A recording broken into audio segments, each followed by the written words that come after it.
Is Tessa Mills, and this is my submission for the Aging Spotlight Project. My topic is Ageism, a lost sense of purpose.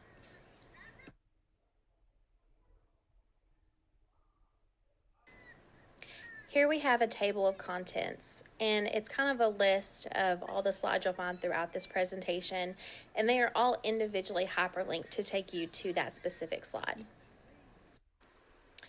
We're going to start off by discussing what is ageism. Ageism refers to the stereotypes, how we think, prejudice, how we feel, and discrimination, how we act towards others or oneself based on age. At the bottom of this slide and every other slide throughout the presentation, I have linked the reference for which all of the information from that slide came from.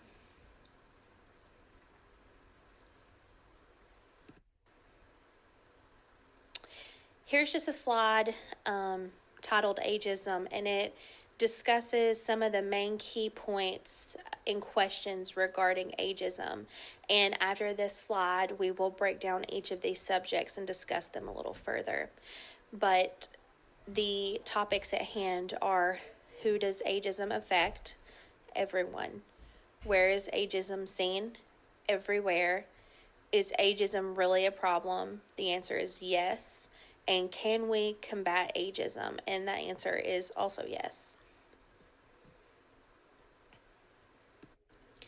Going back to our first question, who does ageism affect? Ageism affects everyone. Children as young as 4 years old become aware of their culture's age and stereotypes. From that age onwards, they internalize and use these stereotypes to guide their feelings and behaviors toward people of different ages.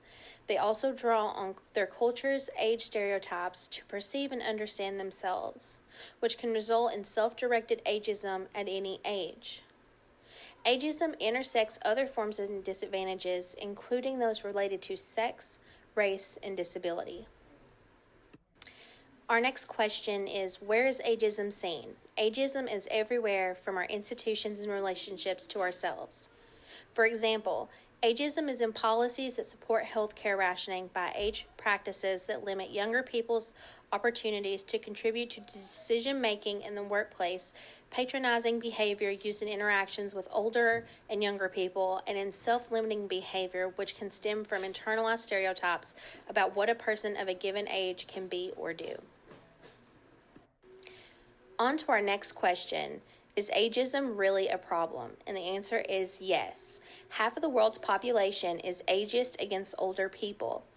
Ageism can affect how we view ourselves, can erode solidarity between generations, can devalue or limit our ability to benefit from what older populations can contribute, and can impact our health, longevity, and well-being while also having far-reaching economic consequences. For example, ageism is associated with earlier death by 7.5 years, poorer physical and mental health, and slower recovery from disability in older age. Ageism can also increase risky health behaviors such as eating an unhealthy diet, drinking excessively, or smoking, and reduces our quality of life. In the United States, 1 in every $7 spent on healthcare every year for the 8 most expensive conditions was due to ageism. In the U.S., that totaled about $63 billion. The last question we had there was, can we combat ageism? And the answer to that is yes. There are a couple strategies that work in reducing or eliminating ageism. Policy and law, which can address discrimination and inequality on the basis of age and protect the human rights of everyone everywhere. Educational activities, which can enhance empathy, dispel misconceptions about different age groups, and reduce prejudice by providing accurate information and counter stereotypical examples. And integrational interventions, which can bring together people of different generations and can help reduce intergroup prejudice and stereotypes. Here I included a quote which I found to be very interesting. It was by Samuel Johnson, and it says, if a young or middle-aged man, when leaving company, does not recollect where he laid his hat, it is nothing. But if the same inattention is discovered in an old man, people will shrug their shoulders and say his memory is going. And that just kind of shows the way we as society view age and treat people of older age. Here we have a couple examples of negative ageism for older persons. On the next slide, we will go over those. And those are, older persons may falter for a moment because they are unsure of themselves and are immediately charged with being infirm. Older persons are constantly protected and their thoughts interpreted. Older persons often forget someone's name and are charged with senility and patronized. Older persons are expected to accept the facts of aging. If they miss a word or fail to hear a sentence, they are charged with getting old and not hearing, and with a hearing difficulty. Older persons are called dirty or worse because they show sexual feelings of affection to someone of either sex. Older persons are called cranky when they are expressing a legitimate distaste with life, as so many young people often do. Older persons are charged with being like a child, even after society has ensured that they are as dependent, helpless, and powerless as children. So negative stereotypes accompanied with ageism are as follows. There are at least 9 of them, and they reflect negative prejudice toward elders. They include illness, impotency, ugliness, uselessness, mental decline, mental illness, isolation, poverty, and depression.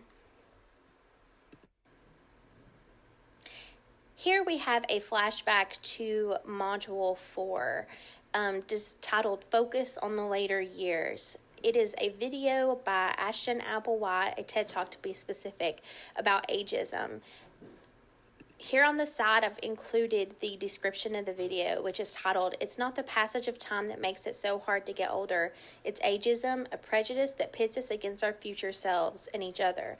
Ashton Applewhite urges us to dismantle the dread and mobilize against the last socially acceptable prejudice. Aging is not a problem to be fixed or a disease to be cured, she says. It is a natural, powerful, lifelong process that unites us all.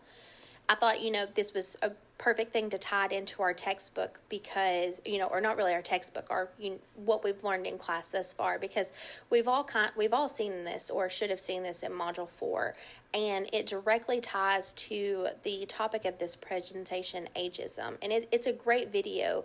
I suggest, we all kind of go back and rewatch it for some more information if you want to. This next slide kind of goes further into things we learned in our textbook, Always Developing. Some facts I gathered from, all the chapters we learned through the course thus far. I've included a couple of them here below that directly tie into ageism. Number 1, the term ageism was first used in 1969 by Robert N. Butler to describe discrimination against older adults. 2, ageism remains one of the most institutionalized forms of prejudice today.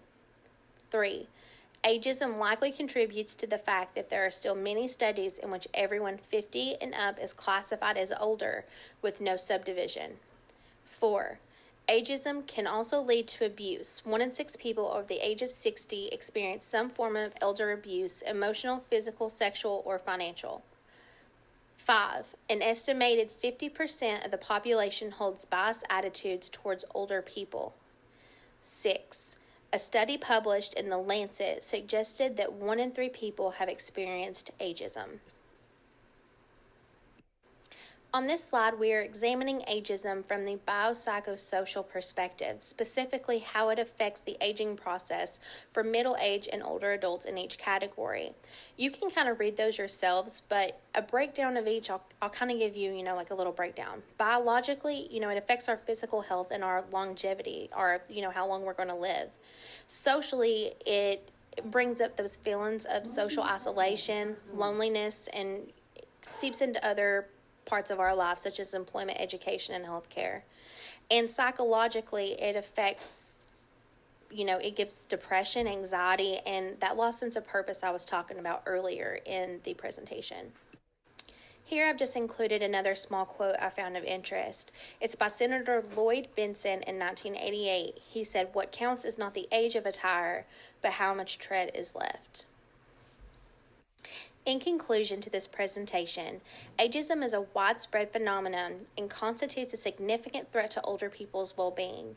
It is a multifaceted concept including three distinct dimensions: cognitive, affective, and behavioral. Ageism can be directed both towards older persons or internally towards oneself. It can lead to a multitude of biological, social, and psychological issues, to include health problems, premature death, loneliness, depression, and a lost sense of purpose. On this slide, you'll find the references that are listed on all the slides individually as well. Thank you all for watching.